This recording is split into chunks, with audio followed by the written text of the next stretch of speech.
نحمده ونستعينه ونؤمن به ونتوكل عليه ونعوذ بالله من شرور أنفسنا ومن سيئات أعمالنا من يهده الله فلا مضل له ومن يضلل فلا هادي له أشهد أن لا إله إلا الله وحده لا شريك له وأشهد أن محمدًا عبده ورسوله أرسله بالهدى ودين الحق ليظهره على الدين كله ولو كره المشركون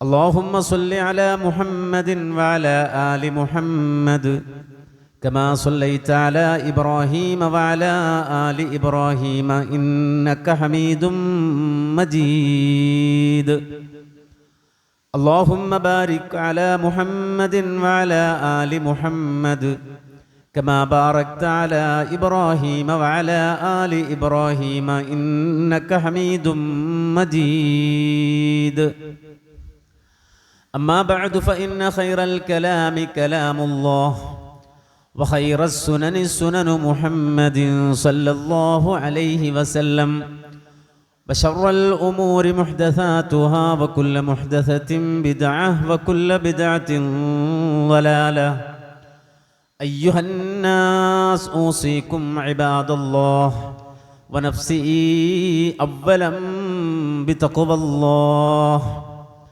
يا أيها الذين آمنوا اتقوا الله حق تقاته ولا تموتن إلا وأنتم مسلمون يا أيها الذين آمنوا اتقوا الله وقولوا قولا سديدا يصلح لكم أعمالكم ويغفر لكم ذنوبكم ومن يطع الله ورسوله فقد فاز فوزا عظيما أعوذ بالله من الشيطان الرجيم لا يقاتلونكم جميعا إلا في قرى محصنة أو من وراء جدر بأسهم بينهم شديد تحسبهم جميعا وقلوبهم شتى ذلك بأنهم قوم لا يعقلون.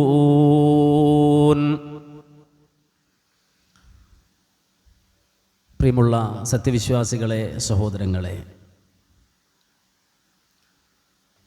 റബ്ബുൽ ആലമീനായ അള്ളാഹുവിൻ്റെ കൽപ്പനാ നിർദ്ദേശങ്ങൾ ജീവിതത്തിൽ പാലിച്ച് ജീവിതത്തിൻ്റെ സകല മേഖലകളിലും അള്ളാഹുവിനെ സൂക്ഷിച്ച് തഖ്വയുള്ളവരായി ജീവിക്കണമേ എന്ന് ആദ്യം എന്നെയും പിന്നെ നിങ്ങളെ ഓരോരുത്തരെയും ഉപദേശിക്കുന്നു, വസിയ്യത്ത് ചെയ്യുന്നു. റബ്ബുൽ ആലമീനായ അള്ളാഹു നമുക്കതിന് തൗഫീഖ് തന്ന് അനുഗ്രഹിക്കുമാറാകട്ടെ. ഇന്ന് വേൾഡ് റെഫ്യൂജി ഡേ ആണ്. ലോകത്തിൻ്റെ വ്യത്യസ്ത ഭാഗങ്ങളിലുള്ള ലക്ഷോപലക്ഷം മുഹാജിറുകളായ അല്ലെങ്കിൽ അഭയാർത്ഥികളായ മനുഷ്യർ അവരുടെ കഷ്ടപ്പാടുകൾക്കും ബുദ്ധിമുട്ടുകൾക്കുമൊപ്പം ചേർന്നു നിൽക്കാനും സ്വന്തം വീടും കുടുംബവും കിടപ്പാടവും സമ്പത്തും ഒക്കെ നഷ്ടപ്പെട്ട് കയ്യിൽ കിട്ടിയ വസ്തുവകകൾ മാത്രം എടുത്തുകൊണ്ട് അന്യദേശത്ത് ഒരു പാസ്പോർട്ടില്ലാതെ, വിസയില്ലാതെ, ഒരിഞ്ച് ഭൂമി അവകാശപ്പെടാനില്ലാതെ ആരുടെയെങ്കിലും കാരുണ്യത്തിന് വിധേയരായി കഴിച്ചുകൂട്ടുന്ന ലക്ഷോപലക്ഷം അഭയാർത്ഥികളായ മനുഷ്യർ, അവരെ ഓർക്കുകയും അവരോടൊപ്പം മനസ്സു ചേർത്ത് വെക്കുകയും അവരുടെ പ്രശ്നങ്ങളിലേക്ക് ലോക മനസാക്ഷിയുടെ ശ്രദ്ധ ക്ഷണിക്കുകയും ചെയ്യുവാൻ വേണ്ടി 2000 മുതൽ ലോകാടിസ്ഥാനത്തിൽ ജൂൺ 20 എന്നുള്ളത് ഈ ഒരു ദിവസമായി പ്രഖ്യാപിക്കപ്പെട്ടിരിക്കുകയാണ്. ഇന്ന് ജൂൺ 20 വെള്ളിയാഴ്ചയാണ്. ഈ വെള്ളിയാഴ്ചയിൽ വളരെ യാദൃച്ഛികമായെങ്കിലും ഈ ദിവസം കടന്നു വരുമ്പോൾ നമുക്കറിയാം, പാവപ്പെട്ട പിഞ്ചുമക്കൾ, ഫലസ്തീനിലെ മക്കളടക്കമുള്ള ലക്ഷോപലക്ഷം മനുഷ്യർ സീന മരുഭൂമിയിലടക്കം അഭയാർത്ഥികളായി കഴിച്ചുകൂട്ടുന്ന,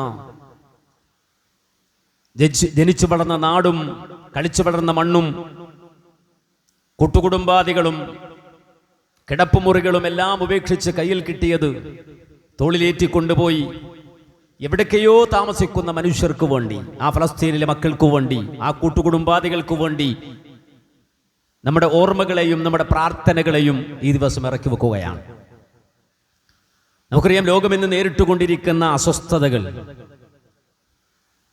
ഒരു വേള നമ്മൾ ഇവിടെ സ്വസ്ഥമായി കഴിയുമ്പോഴും ലോകത്തിന്റെ വ്യത്യസ്ത ഭാഗങ്ങളിൽ വലിയ യുദ്ധക്കെടുതികൾ കൊടുമ്പിരികൊണ്ടിരിക്കുന്ന ഒരു സാഹചര്യമാണ്.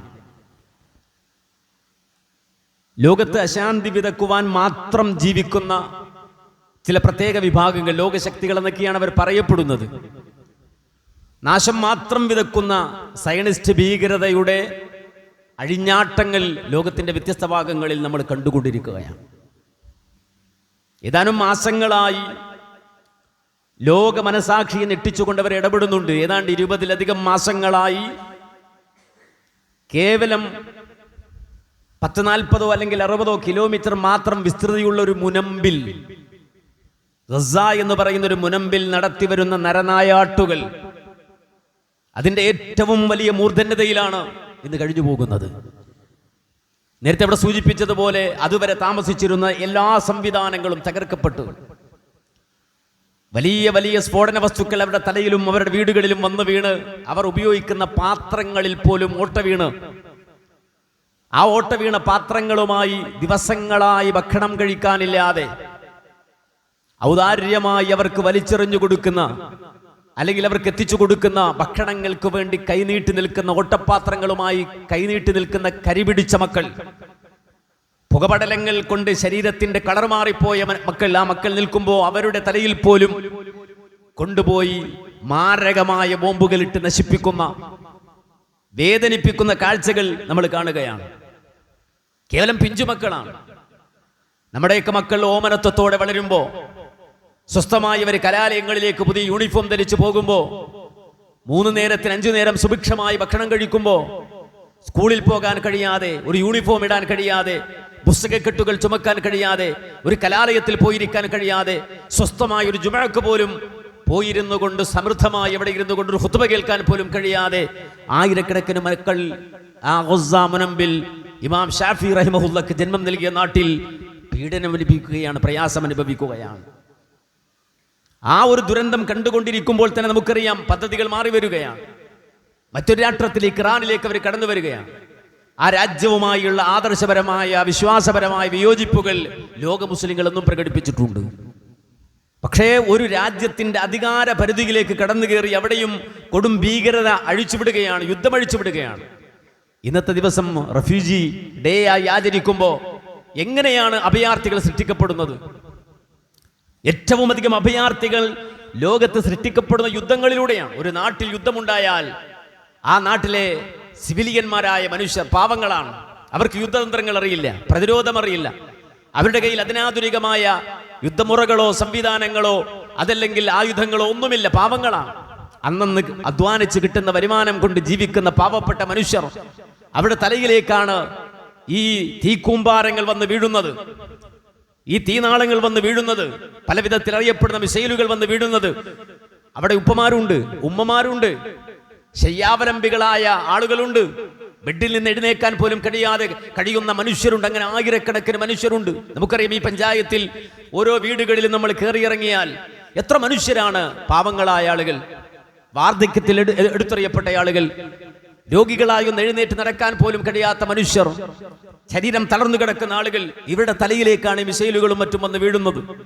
സ്വാഭാവികമായും ഇതൊന്നും താങ്ങാൻ കഴിയാതെ കയ്യിൽ കിട്ടിയത് എടുത്തുകൊണ്ട് സ്വസ്ഥമായിടത്തേക്ക് ഓടിപ്പോകുന്ന മനുഷ്യർക്ക് പറയുന്ന പേരാണ് റെഫ്യൂജി അല്ലെങ്കിൽ അഭയാർത്ഥികൾ എന്നുള്ളത്. ലോകത്തെ ഏറ്റവും അധികം അഭയാർത്ഥികളെ സൃഷ്ടിച്ചത് ഇത്തരം യുദ്ധങ്ങളാണ്.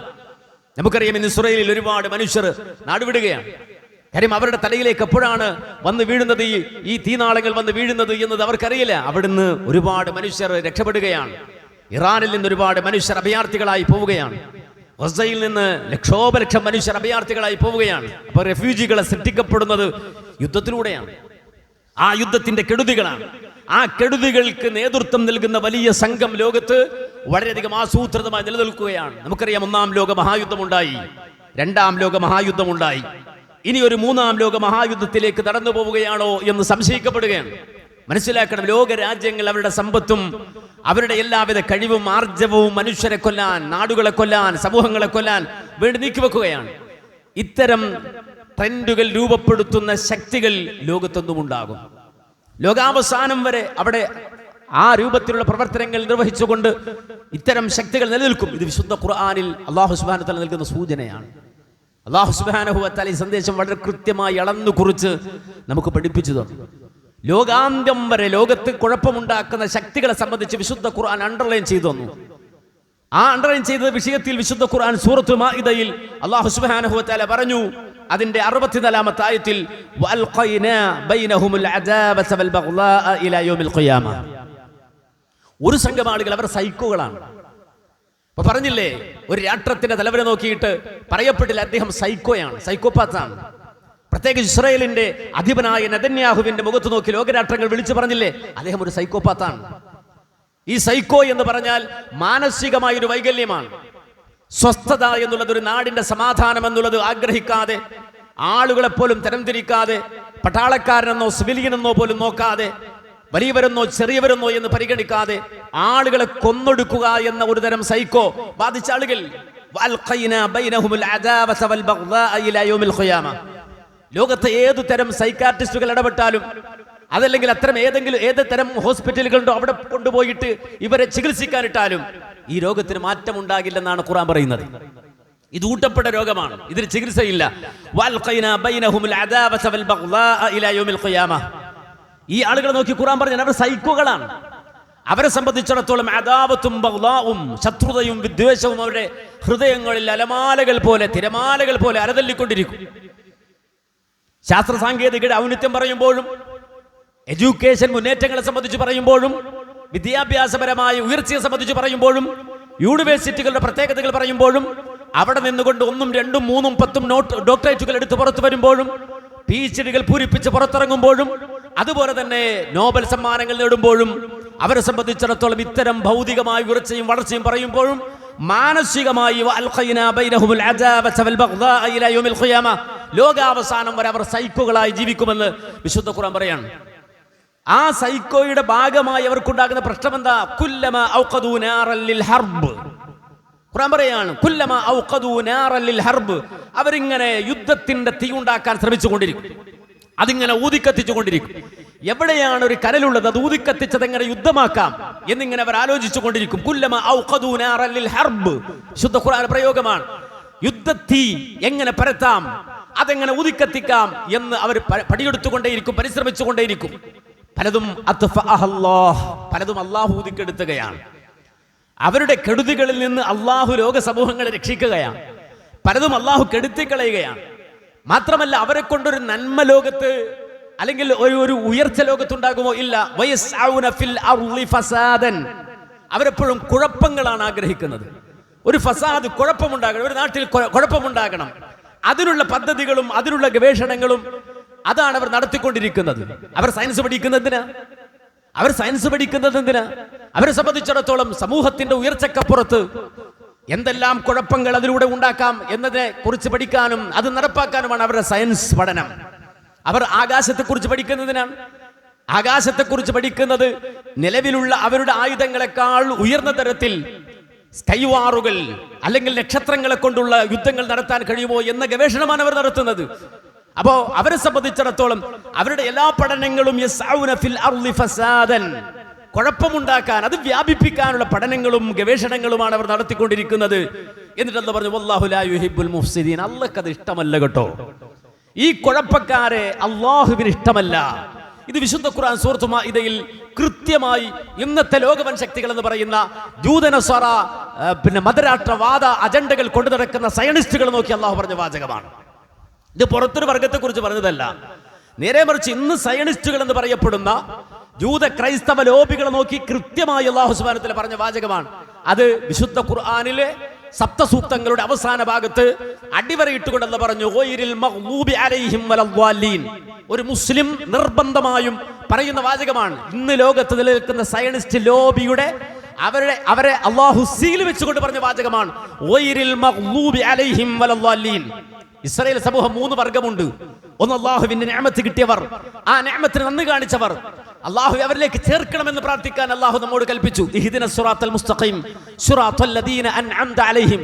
അല്ലാഹു അനുഗ്രഹിച്ച ഇസ്രായേലരായ യാക്കൂബ് നബിയുടെ, അയ്യൂബ് നബിയുടെ, ദാവൂദ് നബിയുടെ, യൂസുഫ് നബിയുടെ, പ്രവാചകന്മാരുടെ ആ ഇസ്രായേൽ മാർഗത്തിലേക്ക് എന്നെ ചേർത്ത് വെക്കണം എന്ന് അല്ലാഹു പറഞ്ഞതോടൊപ്പം തന്നെ അതേ ഇസ്രായേൽ സമൂഹത്തിൽ അല്ലാഹുവിന്റെ ശാപത്തിനും കോപത്തിനും വിധേയമാകുന്ന ഈ ഭീകരവാദികളായ സയനിസ്റ്റ് ലോബി എന്ന് നമ്മൾ ഇന്ന് പേരിട്ട് വിശദീകരിക്കുന്ന ആളുകൾ, അവരെയും അല്ലാഹു അഡ്രസ് ചെയ്തുകൊണ്ട് പറഞ്ഞു, ഗൈറിൽ മഗ്ദൂബി അലൈഹിം വലദ്ദാലീൻ. ആ വർഗത്തിൽ നല്ലതല്ലാത്ത വഴി സ്വീകരിക്കുന്ന മഗ്ദൂബിന്റെയും ളാലിന്റെയും വഴിയിൽ ഞങ്ങളെ ചേർക്കല്ല എന്നുകൂടി പ്രാർത്ഥിക്കണം. എന്തുകൊണ്ട്? അവരെ സംബന്ധിച്ചിടത്തോളം അവർ നിന്ദിത പേറുന്ന മനുഷ്യരാണ്. സൂറത്തുൽ ബഖറയിൽ 61-ാമത്തെ ആയത്തിൽ അല്ലാഹു കൃത്യമായി പറഞ്ഞു, വളുരിബത് അലൈഹിമുസ് ദില്ലതു വൽ മസ്കന വബാഉ ബിഗളബിൻ മിനല്ലാഹ്. അവരെ സംബന്ധിച്ചിടത്തോളം നിന്ദിത അവരുടെ മേൽ അടിച്ചേൽപ്പിക്കപ്പെട്ടതാണ്. ളുരിബത് എന്ന വാക്കാണ് അവിടെ പ്രയോഗിച്ചത്. നമുക്കറിയാം, ഈ പറയുന്ന ലോക സയന്റിസ്റ്റും ലോക പോലീസൊക്കെയായി ചമയുമ്പോഴും നിന്ദയും പതിത്വവും അവരുടെ മേൽ അടിച്ചേൽപ്പിക്കപ്പെട്ടതാണ്. അല്ലാഹുവിന്റെ കോപത്തിന് വിധേയരായ മഗ്ലൂബുകളാണവർ. ലോകാവസാനം വരെ നിലനിൽക്കുന്ന വിശുദ്ധ ഖുർആൻ, ആ വിശുദ്ധ ഖുർആൻ അല്ലാഹു നടത്തിയ പ്രയോഗമാണ്. മനസ്സിലാക്കണം.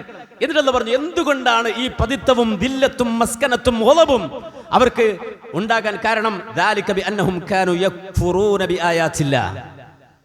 അല്ലാഹുവിന്റെ ആയത്തുകളെ നിന്ദിക്കുന്ന, അതിനെ അവിശ്വസിക്കുന്ന ഒരു വർഗമാണിത്. വയഖ്തുലൂന നബിയ്യന ബിഗൈരിൽ ഹഖ്. അന്യായമായി പ്രവാചകന്മാരെ പോലും കൊല്ലുന്നവരാണവർ. മാത്രമല്ല, ആ പ്രവാചകന്മാരെ കൊല്ലുന്നു എന്ന് മാത്രമല്ല, ദാലിക ബിമാ അസവ്വ കാനൂ യഅ്തദൂൻ. എന്തുകൊണ്ടാണ് പ്രവാചകന്മാരെ അടക്കം കൊല്ലുന്ന ഒരു തലത്തിലേക്ക് അവർ പോയത് എന്ന് ചോദ്യത്തിന് ഉത്തരം ഖുർആൻ പറഞ്ഞു, അവർ അതിരുവിട്ട ജനതയാണ്, അനുസരണക്കേടിന്റെ പ്രതീകമാണ്. അല്ലാഹു അവരോട് എന്ത് പറയുന്നു അതിനെതിരെ അവർ ചെയ്യുള്ളൂ. റബ്ബ് എന്ത് നിർദ്ദേശിക്കുന്നുവോ അതിനെതിരെ അവർ ചെയ്യുള്ളൂ. അങ്ങനെ ദൈവവിരുദ്ധമായ നിലപാട്, പടച്ചവന് വിരുദ്ധമായ, പ്രവാചകന്മാർക്ക് വിരുദ്ധമായ നിലപാട് സ്വീകരിക്കുന്നവരാണവർ. അതുകൊണ്ട് നിങ്ങൾ മനസ്സിലാക്കണം, ഖുർആൻ ഈ ഒരു കാര്യം അഡ്രസ് ചെയ്യുമ്പോൾ ലോകാവസാനം വരെ, ഖിയാമത്ത് നാൾ വരെ, പടിഞ്ഞാറ് നിന്ന് സൂര്യദിക്കുന്നത് വരെ ലോകത്ത് നിലനിൽക്കുന്ന ഒരു വൃത്തികേടിനെ അല്ലാഹു സുബ്ഹാനഹു വ തആല ചൂണ്ടിക്കാട്ടുകയാണ്. ആ വൃത്തികേടുകളാണ് ഇന്ന് ലോകത്ത് സർവ്വകുഴപ്പങ്ങളും ഉണ്ടാക്കുന്നത് എന്ന് മനസ്സിലാക്കണം. ഇത് സൂറത്തുൽ ഇസ്രാ മറിച്ച് നോക്കൂ, അതിന്റെ 4 മുതലുള്ള ആയത്തുകൾ വായിച്ചു നോക്കൂ. വളരെ കൃത്യമായി അല്ലാഹു ഈ കൗമിനെ, ഈ ജനതയെ അഡ്രസ് ചെയ്യാണ്. ഈ സയനിസ്റ്റ് ലോബി എന്ന് നമ്മൾ ഇത് പറയുന്ന ഈ ലോബിയെ ഖുർആൻ കൃത്യമായി സൂറത്തുൽ ഇസ്രായിന്റെ 4 മുതലുള്ള ആയത്തുകളിൽ അഡ്രസ് ചെയ്യുകയാണ്. വഖലൈനാ ഇലാ ബനി ഇസ്രായീല ഫിൽ കിതാബി ലതുഫ്സിദുന്ന ഫിൽ അർളി മറതൈൻ വലതഅലുന്ന ഉലുവൻ കബീറാ. ഇങ്ങനെ പറയാൻ റബ്ബ് സുബ്ഹാനഹു വ തആലക്കല്ലാതെ കഴിയില്ല. ഇത്രയും കൃത്യമായി ലോകാവസാനം വരെ നിലനിൽക്കുന്ന ഈ രാഷ്ട്രീയം, ഈ കൊള്ളരുതായ്മയുടെ രാഷ്ട്രീയം, ഈ യുദ്ധത്തിന്റെ രാഷ്ട്രീയം, ഈ പറയുന്ന തോന്നിവാസത്തിന്റെ രാഷ്ട്രീയം അഡ്രസ് ചെയ്യാൻ അല്ലാഹുവിനല്ലാതെ, റബ്ബുൽ ആലമീനല്ലാതെ കഴിയില്ല. കാരണം ആ കാലഘട്ടം ഈ കാലഘട്ടം പോലല്ല. 1400 കൊല്ലം മുമ്പ് ഖുർആൻ പറഞ്ഞ വാചകമാണ്, വഖലൈനാ ഇലാ ബനി ഇസ്രായീൽ. ഇസ്രായേൽ മക്കൾക്ക് നാം വിധിച്ചൊരു വിധിയുണ്ട്. ഫിൽ കിതാബി, വേദത്തിൽ തന്നെ, ലതുഫ്സിദുന്ന ഫിൽ അർള്. അവർ ലോകത്ത് ഭൂമി ഒന്നടങ്കം കുഴപ്പമുണ്ടാക്കും. ഒരു നാട്ടിൽ, ഒരു മുനമ്പിൽ മാത്രമല്ല, ഫലസ്തീൻ എന്നൊരു രാജ്യത്ത് മാത്രമല്ല, ഇറാനിൽ മാത്രമല്ല, മിഡിൽ ഈസ്റ്റിൽ മാത്രമല്ല, അവിടെയുള്ള മനുഷ്യർക്ക് മാത്രമല്ല, ലോകത്തെ എല്ലായിടത്തും വേൾഡ് വാർ എന്നുള്ളത് സംഭവിച്ചത് സുഹൃത്തുക്കളെ ഏതാനും കൊല്ലങ്ങൾക്ക് മുമ്പാണ്. വേൾഡ് വാർ എന്ന് പറയുന്നത് ലോകം മുഴുവനും ഉണ്ടായ പ്രശ്നം, ലോകമൊന്നടങ്കം യുദ്ധം. ഇനി വരാൻ പോകുന്നു എന്ന് പറയപ്പെടുന്ന വേൾഡ് വാറിന്റെ 3 വേർഷൻ, ഇതെല്ലാം ലോകവ്യാപകമായി ഉണ്ടാകുന്ന, വേൾഡ് വൈഡായി ഉണ്ടാകുന്നതാണ്. ഖുർആന്റെ പ്രയോഗം എങ്ങനെയാണ്? ഒരു രാജ്യത്ത് പ്രശ്നം ഉണ്ടാക്കുന്നതാണോ? അല്ല. ലതുഫ്സിദുന്ന ഫിൽ അർള്. അവർ വേൾഡ് വാറുകൾ സൃഷ്ടിക്കും, ലോകം മുഴുവൻ പ്രശ്നമുണ്ടാക്കും, കുഴപ്പമുണ്ടാക്കും. എന്ന് മാത്രമല്ല, അതിൽ 2 എണ്ണം ഖുർആൻ അഡ്രസ് ചെയ്തു. മറതൈൻ, ലതുഫ്സിദുന്ന ഫിൽ അർളി മറതൈൻ. 2 തവണ ലതഅലുന്ന ഉലുവൻ കബീറ. അവരങ്ങേറ്റം അതിരുവിടും. ഈ ആയത്തുകളുടെ തഫ്സീറുകളൊന്ന് ജംഅ ചെയ്ത് വായിച്ചാൽ നമുക്ക് മനസ്സിലാക്കാൻ കഴിയുന്ന ഒരുപാട് കാര്യങ്ങളുണ്ട്. ഇന്നലകളിലുണ്ടായ സർവനാശങ്ങളുടെയും പിന്നിൽ ഈ ശക്തികളുണ്ട്. ഇന്ന് നമ്മൾ വൻ ശക്തിയൊന്നും, ലോക പോലീസെന്നും, ലോക സാമ്പത്തിക രാഷ്ട്രങ്ങളൊന്നും, അതുപോലെ തന്നെ ലോക സയന്റിഫിക് രംഗത്തെ അധികായകന്മാരെന്നൊക്കെ പറയുന്ന ഈ ഖൗമിന്റെ ഇന്നലകളുടെ ചരിത്രം, ആ ചരിത്രം കൃത്യമായി പറഞ്ഞു, കൃത്യമായി വിശദീകരിച്ചു. ഈ ആയത്തിന്റെ തഫ്സീർ ഒന്ന് വായിച്ചു നോക്കൂ. സൂറത്ത് ഇസ്രാഈലിന്റെ 4 മുതലുള്ള ആയത്തുകളുടെ തഫ്സീർ ഒന്ന് വായിച്ചു നോക്കൂ. അവിടെ മുഫസ്സിറുകൾ പറഞ്ഞു, ഇസ്രായേൽ സമൂഹം അവരിൽ അതേ അന്യായങ്ങൾ, ദുനൂബുകൾ, ദമ്പുകൾ, മആസികൾ, അതിർവിടലുകൾ, കുഴപ്പങ്ങൾ, തിന്മകൾ, ഇതൊക്കെ അങ്ങ് വ്യാപകമായപ്പോ അല്ലാഹു ശുഐബ് നബിയെ പറഞ്ഞു വിട്ടു. ആ ജനതയെ നന്നാക്കാൻ, ആ ജനതയെ തിരിച്ചു വിളിക്കാൻ ശുഐബ് നബിയെ പറഞ്ഞു വിട്ടു. എന്താ അവർ ചെയ്യുന്നറിയോ? അടിച്ചു പായിച്ചു, ഉടുതുണിയില്ലാതെ അടിച്ചു പായിച്ചു. ശുഐബ് അലൈഹിസ്സലാത്തു വസ്സലാമിനെ അദ്ദേഹത്തെ മരത്തിൽ കൊണ്ടുപോയി കെട്ടി, അദ്ദേഹം ഉടുത്ത തുണിയല്ലാത്തതെല്ലാം അഴിച്ചു മാറ്റി പീഡിപ്പിച്ചു. മനസ്സിലാക്കണം, അള്ളാഹുവിന്റെ മുഅ്ജിസത്തുകൾക്ക് മുന്നിൽ വിധേയരാകാൻ അവർ തയ്യാറായില്ല. മാത്രമല്ല, ആ ശുഐബ് നബി എന്ന പ്രവാചകനെ അവരെ പീഡിപ്പിച്ച് പ്രയാസപ്പെടുത്തി നശിപ്പിച്ചു. ആ സമൂഹത്തിന് അള്ളാഹു കൊടുത്ത ശിക്ഷ വലിയ സംഘങ്ങളെ, അവരെ തകർക്കുന്ന രാജാക്കന്മാരെ, ഭരണകൂടത്തെ, പട്ടാളത്തെ അയച്ചു. നമുക്കറിയാം, അവർക്കിടയിലേക്ക് വലിയ പ്രശ്നങ്ങൾ കടന്നു വന്നു. അവരെ അതിജയിച്ചുകൊണ്ട് പിന്നെ ചില വൻ ശക്തികൾ അവരെ പിടിച്ചടക്കി. ലോകത്ത് അവർ ബാക്കിയാവുകയില്ല എന്ന രൂപത്തിലേക്ക് ഈ സയനിസ്റ്റ് ലോബി, ജൂത സയനിസ്റ്റ് ലോബി തകർന്നു തരിപ്പണമായി. അല്ലാഹു സുബ്ഹാനഹു വ തആലയുടെ പിടുത്തത്തിൽ. കാര്യം, മറ്റു സൈന്യങ്ങളെ കൊണ്ട് അല്ലാഹു സുബ്ഹാനഹു വ തആല കീഴൊതുക്കി. എന്നിട്ട് പിന്നെയും അല്ലാഹു അവർക്ക് അഭിവൃദ്ധി കൊടുത്തു. ആദ്യത്തെ നശിപ്പിക്കലിന് ശേഷം വീണ്ടും അല്ലാഹു സുബ്ഹാനഹു വ തആല അവർക്ക് അഭിവൃദ്ധി കൊടുത്തു. അവർ ലോകത്ത് ഈ പറയുന്ന, നമ്മളൊക്കെ ഈ പറയുന്ന ഭൗതികതയുടെ അധികായകന്മാരാക്കി മാറ്റി അല്ലാഹു. അവർ വീണ്ടും നാശത്തിലേക്ക് പോയി. വീണ്ടും അവർക്കിടയിൽ കുഴപ്പങ്ങളും ഫിത്നകളും പാപങ്ങളും ഒക്കെ വർദ്ധിച്ചു.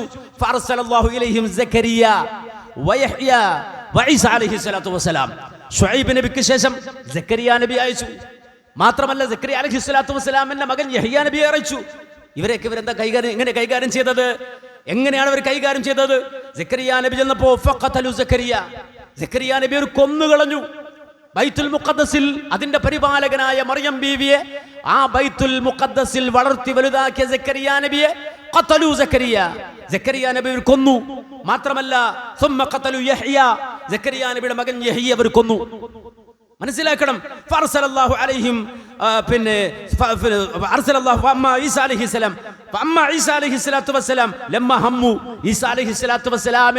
അവർക്കിടയിലേക്ക് പറഞ്ഞു വിട്ടു അല്ലാഹു അവസാനം. അങ്ങനെ ഈസാ നബി അവർക്കിടയിലേക്ക് വന്നപ്പോ ആ ഈസാ നബിയെ കൊല്ലാനാണ് പിന്നെ അവർ പദ്ധതി ആവിഷ്കരിച്ചത്.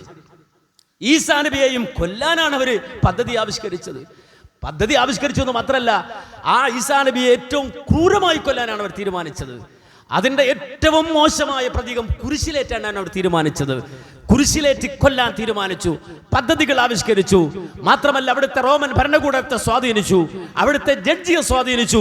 അവസാനം ഈസാ അലൈഹിസ്സലാത്തു വസ്സലാമിനെ അവർ കൊണ്ടുവന്ന് പീഡിപ്പിച്ച്, നമുക്കറിയാം ആ ഈസാ നബിയുടെ ചരിത്രം പറയുന്ന ബൈബിൾ പോലും പറയുന്നത് ശരീരമാസകലം ആണിയടിച്ചു കയറ്റി ക്രൂരമായി കൊണ്ടുവന്ന് കുരിശിൽ കയറ്റി എന്നാണ്. ആരാണത്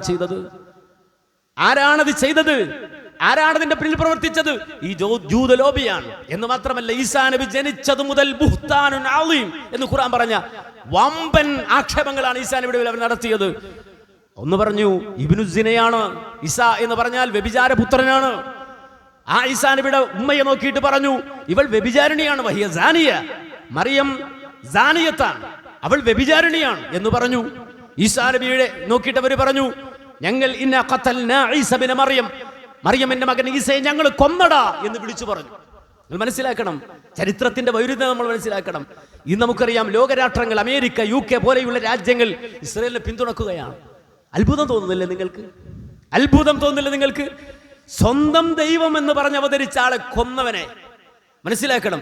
എന്ന് മാത്രമല്ല, ഒരു ഏറ്റവും മ്ലേച്ഛമായ രൂപത്തിൽ കൊല്ലാൻ ഏതൊരു ആലയത്തിലാണോ അല്ലെങ്കിൽ ഏതൊരു കമ്പിലും കൊളുത്തിലുമാണോ കയറ്റി നിർത്തിയത്, അതിനെപ്പോലും ആരാധിക്കുകയും, മാത്രമല്ല ഇന്ന് ഞങ്ങൾ യേശുവിനെ കൊന്നു എന്ന് മാത്രമല്ല, യേശു വ്യഭിചാരപുത്രനാണ് എന്ന് മാത്രമല്ല, യേശുവിന്റെ ഉമ്മ മേരി വേശ്യയാണ് എന്ന് വിളിച്ചു പറയുന്ന ആളെ സപ്പോർട്ട് ചെയ്യുന്നാരാ?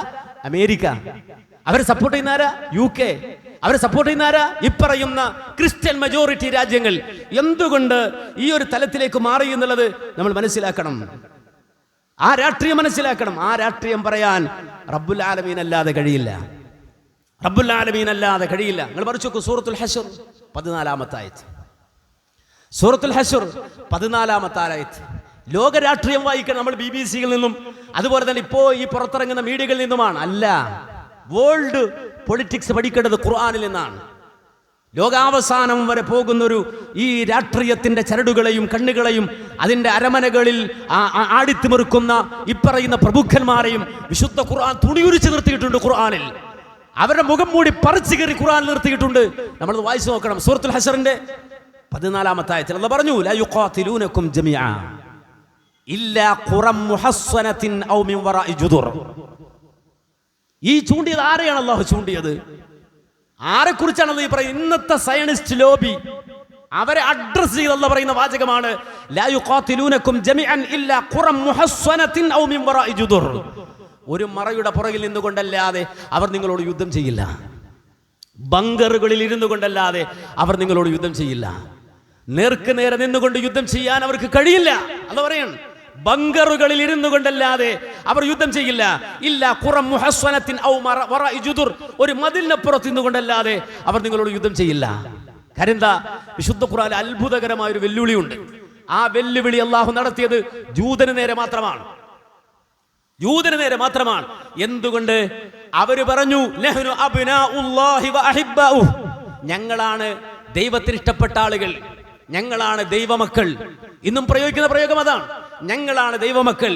ഇത് റസൂലുള്ളാഹിന്റെ കാലത്ത് അവർ പറഞ്ഞു, നഹ്നു അബ്നാഉല്ലാഹി, ഞങ്ങൾ അല്ലാഹുവിന്റെ മക്കളാണ്, വ അഹിബ്ബാഉഹു, ഞങ്ങൾ അല്ലാഹുവിന് പ്രിയപ്പെട്ടവരാണ്. ഈ വാദം ഉന്നയിച്ച് ഈ ലോബി വന്നപ്പോ റബ്ബ് ഒരൊറ്റ വെല്ലുവിളിയാണ് നടത്തിയതെങ്കിൽ ഫതമന്നവുൽ മൗത്ത്. മരിക്കാൻ ഒരുക്കമുണ്ടോ? നീ മരിക്കാൻ ഒരുക്കണ്ടോ? നീ അല്ലാഹ്ക്ക് പ്രിയപ്പെട്ടവരാണെങ്കിൽ പോയി ചാകടോ? കാര്യം അല്ലാഹു സ്വീകരിച്ചില്ലേ? മരിക്കാൻ ഒരുക്കമുണ്ടോ? ഫതമന്നവുൽ മൗത്ത്. ഖുർആൻ ഒന്നിലധികം സ്ഥലങ്ങളിൽ ആവർത്തിച്ച് വെല്ലുവിളിച്ചു, മരിക്കാൻ തയ്യാറുണ്ടോ നീ? മരിക്കാൻ തയ്യാറുണ്ടോ നീ? ഫതമന്നവുൽ മൗത്ത്. മരിക്കാൻ ഒരുക്കമുണ്ടോ? എന്നിട്ട് അല്ലാഹു പറഞ്ഞു, ഇല്ല, ഒരിക്കലും അതവൻ ആഗ്രഹിക്കില്ല. ലാ യതമന്നൗനഹു അബദം ബിമാ കസബത് ഐദിഹിം. സൂറത്തുൽ ജുമുഅയിലടക്കം അല്ലാഹു പറഞ്ഞു. സൂറത്തുൽ ജുമുഅയിലടക്കം അല്ലാഹു പറഞ്ഞു, ലാ യതമന്നൗനഹുൽ മൗത്ത്. ഒരിക്കലും അവൻ മരണം കൊതിക്കില്ല. അത്രമാത്രം ചെയ്തു കൂട്ടിയിട്ടുണ്ട് അവര്. അവർക്ക് മരണം ഇഷ്ടമല്ല. അവരിൽ ഓരോരുത്തരും കൊതിക്കുന്നത് 1000 കൊല്ലം ജീവിക്കണമെന്നാണ്. 100 200 അല്ല. അവരുടെ കൊതി, ഖുർആൻ പറഞ്ഞു, അവന്റെ മനസ്സിൽ കൊതി എത്രയെന്നറിയും? ജീവിതത്തോടുള്ള അലച്ച 1000 കൊല്ലം ഇവിടെ ജീവിക്കണം എന്നുള്ളതാണ്. ജീവിതത്തോട് അത്രയും കൊതിയുള്ളവരാണ് അവർ. അതുകൊണ്ട് യുദ്ധരംഗത്ത് പോലും നേരിട്ട് വരാൻ അവർക്ക് കഴിയില്ല. ലാ യുഖാതിലൂനകും ഇല്ലാ ഫീ ഖുറം മുഹസ്സനത്തിൻ ഔ വറാഇ ഹിജാബ്. ബങ്കറുകളിൽ ഇരുന്നു കൊണ്ടല്ലാതെ അവർ നിങ്ങളോട് യുദ്ധം ചെയ്യില്ല. എന്നിട്ട് പറഞ്ഞു, ബഅസുഹും ബൈനഹും ശദീദ്. അവർക്കിടയിലെ പ്രശ്നങ്ങൾ അത് വമ്പൻ പ്രശ്നങ്ങളാണ്. വതഹ്സബുഹും ജമീഅൻ വഖുലൂബുഹും ശത്താ. ഈ കാണുന്ന സാമ്പത്തിക സാമ്രാജ്യത്തെ ശക്തികൾ അവരെല്ലാവരും കൂടി വരുമ്പോ അവരെല്ലാവരും ഐക്യമുന്നണിയാണ് എന്ന് നിങ്ങൾ വിചാരിക്കും. അവരെല്ലാവരും ഐക്യത്തിലാണ് നിങ്ങൾ വിചാരിക്കും. ഖുർആൻ പറഞ്ഞു, ഇല്ല വഖുലൂബുഹും ശത്താ. ഈ ഇന്ന് ലോകത്ത് ഈ യുദ്ധക്കെടുതികൾ ഉണ്ടാക്കിക്കൊണ്ടിരിക്കുന്ന സാമ്രാജ്യത്തെ ശക്തികൾ അവരൊന്നൊന്നിനെ സപ്പോർട്ട് ചെയ്ത് അടവ് നയങ്ങളും നാടകങ്ങളും നടത്തി പല വിധത്തിലുള്ള ആ പ്രകടനങ്ങളുമായി വരുമ്പോ നിങ്ങൾ തെറ്റിദ്ധരിക്കരുത്, അവർ ഐക്യമുന്നണിയാണ് എന്ന്. അല്ല വഖുലൂബുഹും ശത്താ. ഇത് പരസ്പരം ടൂളുകളായി ഉപയോഗിക്കുന്ന, അവരുടെ ഹൃദയം അങ്ങേറ്റം അകന്ന രൂപത്തിലുള്ള അവസ്ഥയിൽ ജീവിക്കുന്ന വർഗമാണത്. ദാലിക ബിഅന്നഹും ഖൗമുൻ ലാ യഅഖിലൂൻ. എന്തുകൊണ്ട് അവരങ്ങനെയായി എന്ന് ചോദിച്ചാൽ അവർക്ക് ബുദ്ധിയില്ല. ബുദ്ധിയില്ല. ബുദ്ധിയില്ല എന്ന് പറയുമ്പോൾ അവർ നേരത്തെ പറഞ്ഞതുപോലെ ഗവേഷണങ്ങൾ നടത്തുന്നില്ലേ, നോബൽ സമ്മാനങ്ങൾ നേടുന്നില്ലേ, അവിടെ ഡോക്ടറേറ്റുമാർ എടുത്ത ആളുകൾ ഉണ്ട്. പക്ഷെ ലാ യഅഖിലൂൻ, അവർക്ക് ബുദ്ധിയില്ല. ബുദ്ധിയില്ലാത്തവരാണ് കൊല്ലുക എന്ന ഏർപ്പാട് ഏർപ്പെടുന്നത്. പരസ്പരം കൊല്ലാൻ, നശിപ്പിക്കാൻ ഇറങ്ങിത്തിരിക്കുന്നവർ. നമ്മൾ പറഞ്ഞില്ലേ, വലിയ വിദ്യാഭ്യാസമുള്ള ഒരാള്, വലിയ ഡോക്ടറേറ്റ് എടുത്ത ഒരാള് റോഡിൽ കൂടെ പിച്ചും പേയും നടന്ന് പറഞ്ഞു നടക്കുകയാണ്. അയാൾ ആളുകളെ ആക്രമിക്കുകയാണ്, ആളുകളെ നേരെ എറിയുകയാണ്, വടിയെടുത്തടിക്കുകയാണ്. അയാളെ കുറിച്ച് എന്താ പറയാ? അയാൾ ഡോക്ടറേറ്റ് ഉള്ള മഹാനാണെന്നോ? അതല്ല, അയാൾ മാനസിക രോഗിയാണെന്നോ? എന്താ പറയാ? ഒരാൾക്ക് നല്ല വിദ്യാഭ്യാസം, ക്വാളിഫൈഡ് ആണ്, ഒരുപാട് സർട്ടിഫിക്കറ്റ് ഉണ്ട്, ഡോക്ടറേറ്റ് ഉണ്ട്. മുപ്പത് റോഡുമേ ഇറങ്ങിയിട്ട് നാട്ടുകാരെ വടിയെടുത്തടിക്കുക, വരുന്ന ആളുകളെ കല്ലെടുത്തെറിയുക, കുഞ്ഞുമക്കളെ കൊല്ലുക. എങ്കിൽ അയാളുടെ സർട്ടിഫിക്കറ്റ് ഉണ്ടെന്ന് പരിഗണന ഉണ്ടോ? അയാൾ സയന്റിസ്റ്റ് ആണെന്ന് പറയോ? അതല്ല, അയാൾ മാനസിക രോഗിയാന്ന് പറയോ? മനസ്സിലാക്കണം. ഖുർആൻ പറയും, ലാ യഅഖിലൂൻ. ഇവന്മാർക്ക് ബുദ്ധിയില്ലടോ. അവർക്ക് ബുദ്ധിയില്ല.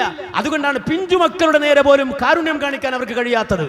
അവരുടെ കയ്യിൽ സർട്ടിഫിക്കറ്റും അവർ എത്ര ക്വാളിഫൈഡ് ആണെന്നും നോക്കിയിട്ടല്ല ഒരു മനുഷ്യനെ അളക്കേണ്ടത്. അവന്റെ പ്രവർത്തനം നോക്ക്, അവന്റെ കൊള്ളരുതായ്മ നോക്ക്.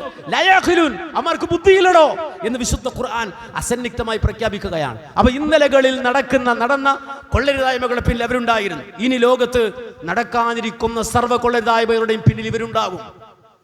അതുകൊണ്ട് റബ്ബ് നമ്മളോട് പറഞ്ഞത്, നീ ദുആ ചെയ്തു കൊള്ളണം, ഗൈറിൽ മഗ്ദൂബി അലൈഹിം വലദ്ദാലിൻ. വെറുതെ റബ്ബ് പറഞ്ഞതല്ലത്.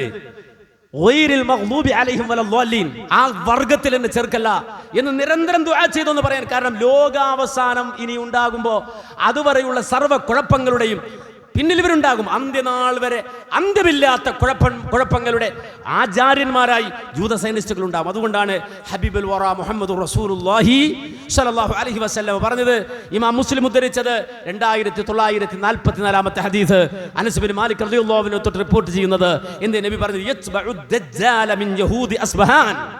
ഇസ്ബഹാനിലെ ജൂതന്മാരാണ് ലോകത്തെ ഏറ്റവും വലിയ ഫിത്നയായ അമ്പിയാക്കൾ മുഴുവനും ഏറ്റവും ശക്തമായി താക്കീത് നൽകിയ ദജ്ജാൽ എന്ന ഫിത്ന വരുമ്പോ ആ ദജ്ജാലിന്റെ കൂടെ ഇറങ്ങി വരുന്നത്, ആ ദജ്ജാലിന്റെ പിണിയാളുകളായി വരുന്നത്, ആ ദജ്ജാലിന്റെ സെക്യൂരിറ്റിമാരായി വരുന്നത്, ആ ദജ്ജാലിന്റെ പിയമാരായി വരുന്നത് യത്ബഉ ദജ്ജാല മിൻ യഹൂദി അസ്ബഹാൻ, ഇസ്ബഹാനിലെ ജൂതന്മാരാണ്. ഇറാനിലെ ഇസ്ബഹാനിൽ താമസിക്കുന്ന ജൂതന്മാർ, ആ ജൂതന്മാരാണ് ഇപ്പറയുന്ന ദജ്ജാലിന്റെ കൂടെ, ദജ്ജാലിന്റെ പിയമാരായി, പ്രൈവറ്റ് സെക്രട്ടറിമാരായി വരുന്നത്. അവരുടെ എണ്ണം പോലും റസൂല് പറഞ്ഞു 70,000 അലൈഹിമുത് തയാലിസ, 70,000 ആളുകൾ ഉണ്ടാകും. 70,000 ജൂതന്മാർ, അതും ചെറിയ ആളുകളല്ല, റബ്ബിമാർ, അഥവാ അവരുടെ പൗരോഹിത്യത്തിന്റെ കോട്ടും മേലാടയുമൊക്കെ അണിയുന്ന, ജൂത പൗരോഹിത്യത്തിന്റെ കോട്ടും മേലാടയും അണിയുന്ന 70,000 പ്രൈവറ്റ് സെക്രട്ടറിമാരും പിയമാരും ദജ്ജാലിന്റെ ആ അനുഗമിച്ചുകൊണ്ട് ഇറാനിലെ ഇസ്ബഹാനിലെ ജൂത വിഭാഗത്തിൽ നിന്ന് അവരെ ദജ്ജാലിനെ പിന്തുടർന്നുകൊണ്ട് 70,000 ആളുകൾ വരുമെന്ന് മഹാനായ ഹബീബുൽ വറ മുഹമ്മദുർ റസൂലുള്ളാഹി സ്വല്ലല്ലാഹു അലൈഹി വസല്ലം ലോകത്തോട് പറയാൻ എന്ന് മാത്രമല്ല, ഇമാം ബുഖാരി തന്റെ സ്വഹീഹിൽ 2926 നമ്പർ ഹദീസ് അബൂ ഹുറൈറ റളിയല്ലാഹു അൻഹു റിപ്പോർട്ട് ചെയ്യാണ്. എന്താ പറഞ്ഞത്? എന്താ റസൂല് പറഞ്ഞത്? ഈ കൊള്ളരുതായ്മകൾ അതിങ്ങനെ തുടർന്ന് വന്ന് അവസാനം നാടും നഗരവും ജൂതനെതിരാകും. ചില ആളുകൾ വംശീയമായ വാക്കാണെന്ന്, ഒരിക്കലുമല്ല. മുഹമ്മദ് നബിയുടെ മുഅ്ജിസത്താണത്, പ്രവാചകന്റെ മുഅ്ജിസത്താണത്, അള്ളാഹു വഹയിലൂടെ റസൂൽ ഇതൊക്കെ അറിയിച്ചു കൊടുക്കുന്ന കാര്യമാണത്. ഇത് നമ്മൾ കാണുകയാണ്. റസൂൽ ഇത് പറയുന്ന കാലത്ത് നമുക്കറിയാം ജൂതന്മാർ ലോകത്ത് ആട്ടപ്പെട്ടവരാണ്, ലോകത്ത് ജൂതന്മാർ ആട്ടപ്പെട്ടവരാണ് റസൂൽ ഇത് പറയുന്ന കാലത്ത്. കാര്യം ഒരൊറ്റ ക്രിസ്ത്യാനി, ലോക വൻശക്തികളായി എന്ന് നിലനിൽക്കുന്ന ഒരൊറ്റ ക്രിസ്ത്യാനി പോലും ജൂതനെ അംഗീകരിക്കുമായിരുന്നില്ല.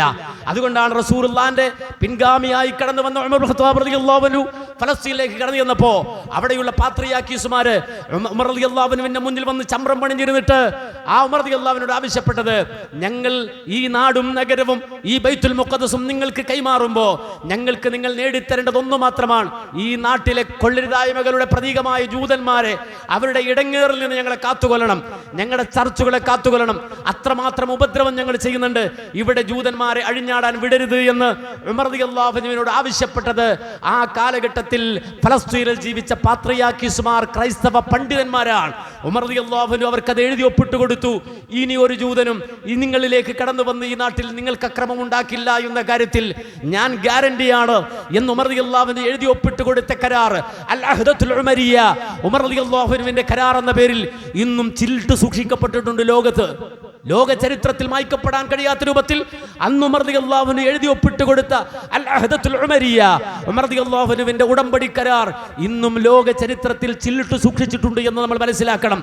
ഒരൊറ്റ ക്രൈസ്തവനും അതുപോലെ തന്നെ ക്രൈസ്തവ രാജ്യങ്ങളും സ്വീകരിക്കാതെ യേശുവിനെ കൊന്നവനെ ദൂരെ പോ, യേശുവിന്റെ ഉമ്മയെ ചീത്ത വിളിച്ചവനെ ദൂരെ പോ എന്ന് മാത്രമല്ല, മലയോര പ്രദേശങ്ങളുണ്ട്, നമ്മുടെ ഈ ഹൈറേഞ്ച് പ്രദേശങ്ങളിൽ താമസിക്കുന്ന ക്രൈസ്തവരായ ആളുകൾ, അവർ പെസഹ വ്യാഴത്തിന്റെ അന്ന് അവരിതാ അവരുടേതായ ചടങ്ങുകളും അവരുടെ പ്രത്യേകതരം അപ്പങ്ങളും ഒക്കെ ഉണ്ടാക്കി വെച്ചവർ നടത്തുന്ന പ്രാർത്ഥനയിൽ ഈ കേരളത്തിന്റെ മലയോര പ്രദേശങ്ങളിലെ ക്രൈസ്തവ സഹോദരങ്ങൾ ദുആ ചെയ്തിരുന്നത് ജൂതന്റെ കണ്ണുപൊട്ടി പോകണമേ എന്നാണ്. ജൂതന്റെ കണ്ണുപൊട്ടി പോകണമേ എന്ന ആ പ്രാർത്ഥന ഇന്നും പഴയകാല ക്രൈസ്തവ സഹോദരങ്ങൾക്ക് അവരുടെ ചെറുപ്രായത്തിൽ അവരുടെ വീടുകളിൽ നിന്നുകൊണ്ട് പ്രാർത്ഥിച്ച പ്രാർത്ഥനയിൽ കാണാൻ സാധിക്കും.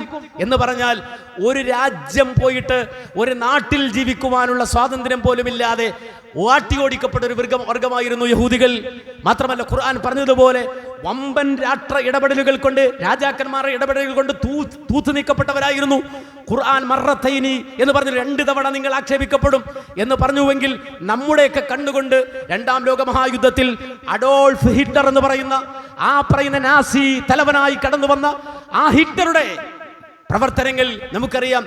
ഗ്യാസ് ചേമ്പറുകൾ നിർമ്മിച്ച് ഒരൊറ്റ ജൂതനെ തെരുവിൽ കണ്ടാൽ ആ ജൂതനെ പോലും പിടിച്ചുകൊണ്ടുവന്ന് ലോകത്ത് ചരിത്രത്തിൽ തുല്യതയില്ലാത്ത രൂപത്തിൽ പീഡിപ്പിക്കപ്പെട്ട ഗ്യാസ് ചേമ്പറുകൾക്ക് വിധേയമാക്കപ്പെട്ട ഒരു വർഗമാണ് യഥാർത്ഥത്തിൽ ജൂത സമൂഹം.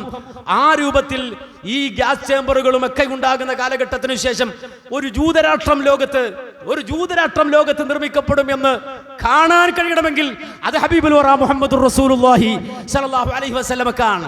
ഈ പീഡനങ്ങളുടെയും പ്രയാസങ്ങളുടെയും ഗ്യാസ് ചേമ്പറുകളുടെയും അഡോൾഫ് ഹിറ്റ്ലറുകളുടെയും ലോകരാഷ്ട്രത്തിന്റെ ശക്തമായ ഇടപെടലുകളിലൂടെ ഉണ്ടായിത്തീർന്ന വേൾഡ് വാറുകളെ ഒക്കെ അതിജയിച്ചുകൊണ്ട് പിന്നീട് ലോകരാഷ്ട്രത്തിൽ ഒരു ഇടം നേടിക്കൊണ്ട് ജൂതരാഷ്ട്രമായി രൂപപ്പെട്ട് അതൊരു രാഷ്ട്രമായി രൂപപ്പെട്ട് വരുമെന്ന് കാണാൻ കഴിയണമെങ്കിൽ വഹിയുള്ള പ്രവാചകനല്ലാത്തത് സാധ്യമല്ല.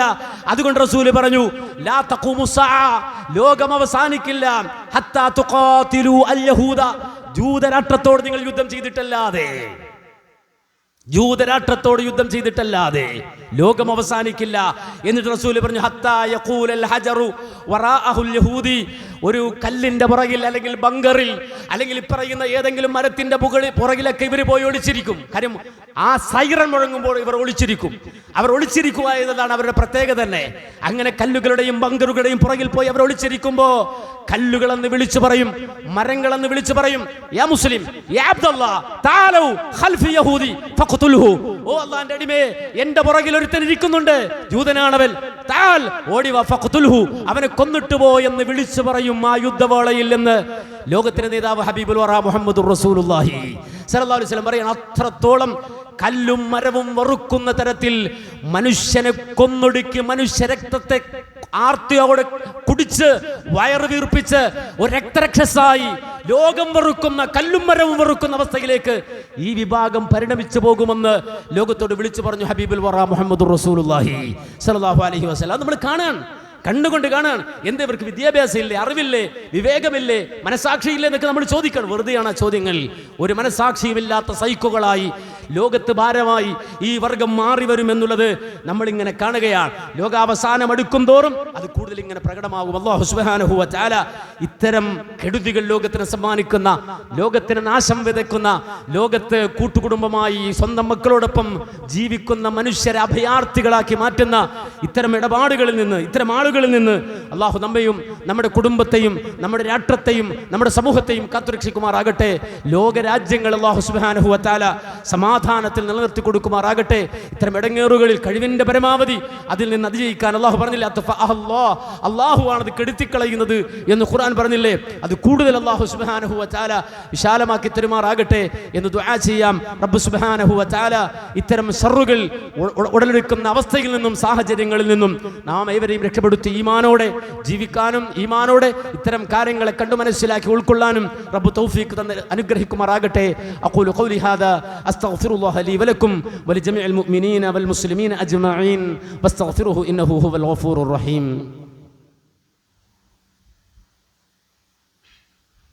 അൽഹംദുലില്ലാഹ് അസ്സലാത്തു വസ്സലാമു അലാ അഷ്റഫി റസൂലില്ലാഹ് വഅലാ ആലിഹി വസ്വഹ്ബിഹിൽ ഫായിസീന ബിറദല്ലാഹ് അമ്മാ ബഅദ്. സഹോദരങ്ങളെ, വലിയൊരു ഫിത്നയുടെ കാലത്താണ് നമ്മൾ ജീവിക്കുന്നത്. ഈ കാലത്ത് ഈ ഫിത്നകളെ അതിജയിക്കേണ്ടത് എങ്ങനെയെന്ന്, ഈമാൻ കൊണ്ട് അതിജയിക്കേണ്ടത് എങ്ങനെയെന്ന് സ്വന്തം കുടുംബത്തെയും സ്വന്തം മക്കളെയും പഠിപ്പിച്ചു വളർത്തുക എന്നുള്ളതാണ് നമ്മുടെ ബാധ്യത. കാരണം ഇതിനെല്ലാം, ഇത്തരം എല്ലാവിധ ഫിത്നകൾക്കും എതിരെയുള്ള പോരാട്ടമാണ് ദീൻ എന്ന് പറഞ്ഞാൽ, ഇസ്ലാം എന്ന് പറഞ്ഞാൽ. അത് നമ്മെ സംരക്ഷിക്കും, അത് നമുക്ക് സമാധാനം തരും, നമുക്കത് ആർജവം തരും, നമുക്കത് വിജയം തരും. അല്ലാഹു സുബ്ഹാനഹു വ തആല നമുക്ക് നൽകിയ വാഗ്ദാനമാണിത്. റബ്ബ് തആല നമുക്ക് നൽകിയ വാഗ്ദാനമാണിത്. വമാ ജഅലല്ലാഹു ഇല്ലാ ബുശ്റാ ലക്കും വലിതത്മഇന്ന ഖുലൂബുകും ബിഹി വമൻ നസ്റു ഇല്ലാ മിൻ ഇൻദില്ലാഹിൽ അസീസിൽ ഹകീം. അല്ലാഹു നിങ്ങളുടെ മനസ്സിന് സമാധാനം തരും, അതുപോലെ തന്നെ നിങ്ങൾക്ക് സന്തോഷ വാർത്ത തരും. പക്ഷേ നിങ്ങളുടെ ഹൃദയം ഈമാൻ ഊട്ടിയുറപ്പിക്കാൻ കഴിയണം എന്നാണ്. അതുകൊണ്ട് ആ രൂപത്തിൽ നമ്മുടെ മക്കളെ വളർത്തിക്കൊണ്ടുവരാൻ, ആ സാഹചര്യങ്ങൾ സൃഷ്ടിക്കാൻ നമുക്ക് സാധിക്കേണ്ടതുണ്ട്. അള്ളാഹുവിന് തൗഫീഖ് തരുമാറാകട്ടെ. ഇൻഷാ അല്ലാഹ് അതിൻ്റെ ഭാഗമായി ഒരുപാട് പ്രോഗ്രാമുകൾ നമ്മൾ നടത്തുന്നുണ്ട്. അതിനോടൊപ്പം തന്നെ നമ്മുടെ മക്കൾ ഏതാണ്ട് +2 തലത്തിലൊക്കെയുള്ള നമ്മുടെ മക്കൾക്ക് ആഴ്ചയിൽ ഒരു ദിവസമെങ്കിലും അവരുടെ മദ്രസ പഠനം കഴിഞ്ഞിട്ടുണ്ടാകും, അവരിങ്ങനെ മറ്റു മേഖലകൾ അലയുന്നുണ്ടാകും. അവർക്ക് ദീനി വിദ്യാഭ്യാസം വളരെ കൃത്യമായി അത് കണ്ടിന്യൂ ചെയ്യാനൊരു അവസരമാണ് CRI. കേരളത്തിൻ്റെ എല്ലാ ഇടങ്ങളിലും മാക്സിമം MSMൻ്റെ നമ്മുടെ കുട്ടികൾ നടത്തുന്ന പരിപാടിയാണത്. CRI കണ്ടിന്യൂ റിലീജിയസ് എഡ്യൂക്കേഷൻ എന്നുള്ള ആ ഒരു സിസ്റ്റം ഉപയോഗപ്പെടുത്തി അവർക്ക് കൃത്യമായി ആഴ്ചയിൽ ഒരു ദിവസം തുച്ഛമായ മണിക്കൂറുകൾ ദീനുമായി ബന്ധപ്പെട്ട അടിസ്ഥാന പാഠങ്ങൾ പഠിക്കുന്ന സംവിധാനമാണ്. ഇൻഷാ അല്ലാഹ് ഈ ഞായറാഴ്ച നമ്മുടെ ഈ ക്യാമ്പസിൽ അതിൻ്റെ ഒരു ബ്രാഞ്ച് ആരംഭിക്കുന്നുണ്ട്. നമ്മുടെ മക്കൾ അതിലേക്ക് ചേർക്കണമെന്ന് പ്രത്യേകം ഉണർത്തുകയാണ്. അതുപോലെ തന്നെ ഒരുപാട് കുട്ടികൾ ഇവിടെ വിദ്യാഭ്യാസത്തിന് വേണ്ടി പല പ്രദേശങ്ങളിൽ നിന്നും എത്തിയിട്ടുണ്ട്. അവർക്ക് വേണ്ടി, അവരുടെ വിജയത്തിനു വേണ്ടി, അവർക്ക് എല്ലാ നിലക്കും ഉയർച്ച കിട്ടാൻ വേണ്ടി നിങ്ങൾ എല്ലാവരും ദുആ ചെയ്യണം, പ്രാർത്ഥിക്കണം.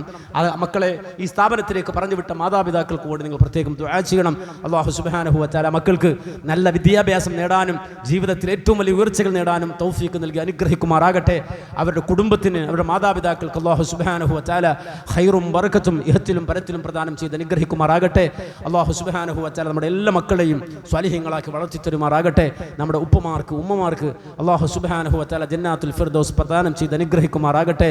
അല്ലാഹുമ്മ ഗ്ഫിറിൽ മുഅ്മിനീന വൽ മുഅ്മിനാത്ത് വൽ മുസ്ലിമീന വൽ മുസ്ലിമാത്ത് അൽ അഹ്യാഇ മിൻഹും വൽ അംവാത്ത് ഇന്നക മുജീബു ദഅവാതി വഖാദിൽ ഹാജാത്ത്. അല്ലാഹുമ്മ അജിർനാ മിനൻ നാർ, അല്ലാഹുമ്മ അജിർനാ മിനൻ നാർ, അല്ലാഹുമ്മ അജിർനാ വഅജിർ വാലിദീന മിനൻ നാർ.